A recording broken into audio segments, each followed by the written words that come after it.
Operation సింధూర్లో మన ముందుకు వచ్చిన ఆసక్తికర 10 ప్రశ్నలు.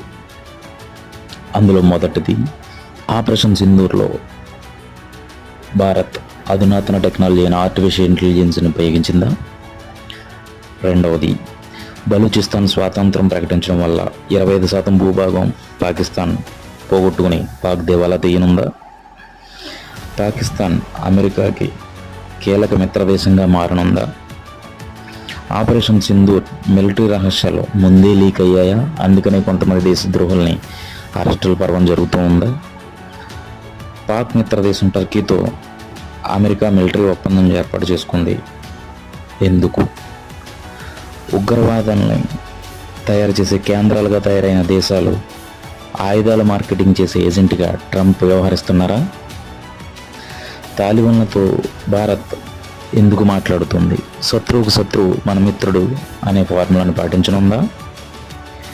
బ్రహ్మోషిని ప్రయోగించడం వల్ల పాక్ అణుస్థావరాలు నిజంగానే దెబ్బతిన్నాయా? పీఓకేని స్వాధీనం చేసుకోకుండా మోడీ రాజీ పడ్డారని చెప్పి మీరు భావిస్తూ ఉన్నారా? భారత్ చేతిలో చావు దెబ్బతిన్న పాక్ గెలిచానని అసత్య ప్రచారం ఎందుకు చేస్తూ ఉంది?